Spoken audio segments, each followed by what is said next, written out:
The Bay of Pigs is an inlet of the Gulf of Cazones located on the southeast coast of Cuba. On April 17, 1961, the CIA planned and executed an invasion of the Bay of Pigs using over 1,000 American-trained Cuban exiles in order to overthrow Cuba's Prime Minister, Fidel Castro. Let's take a look at the history. For many years, a corrupt and repressive dictator named Fulgencio Batista ruled Cuba. He was an American-loving ally to the U.S. and to the U.S.'s allies. During the time he ruled, which was from 1955 to 1959, many American corporations owned most of Cuba's sugar plantations, cattle ranches, mines, and utilities. But this leader was overthrown in the movement known as the Cuban Revolution on July 26, 1953. Fidel Castro, a gutsy politician against the ways of the U.S., invaded Havana with his guerrilla army to denounce the leadership of Batista. It worked. Cuba's doing well with its new Prime Minister of the Republic of Cuba, this 6'3" beard-rockin' revolutionist. But the United States was unhappy with the new anti-American leader, as Castro didn't agree with how much influence the United States had on Cuba. One of his slogans became, "Cuba sí, Yankees no," which made Cuban nationalism stronger. Yankees, in Cuban context, mean one who lives in the U.S.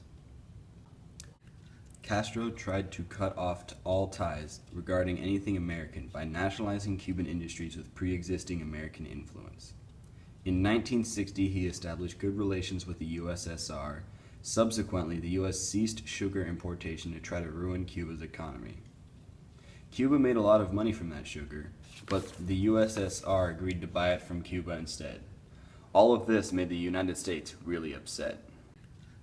So, Eisenhower called the CIA and he said, "Do you think you can recruit Cuban exiles?"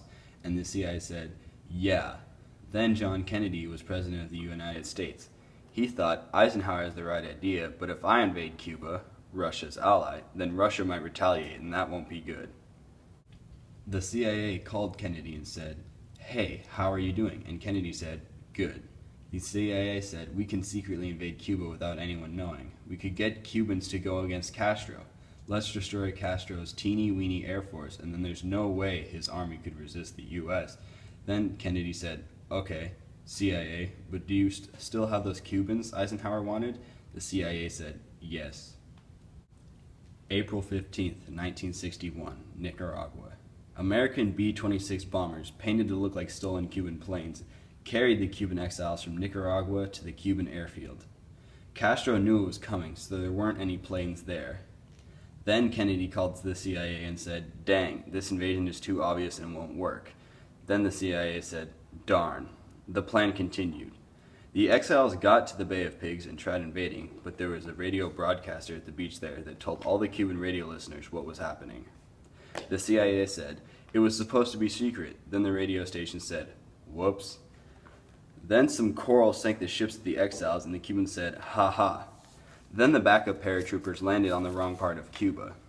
Then Castro came out onto the scene and said, "Alright, you guys just gotta stop." Some of the exiles said, "No, they just got murdered." The rest said, "Okay," and were taken prisoner. Then Kennedy took a big sigh. Bay of Pigs, all was well again until 1962.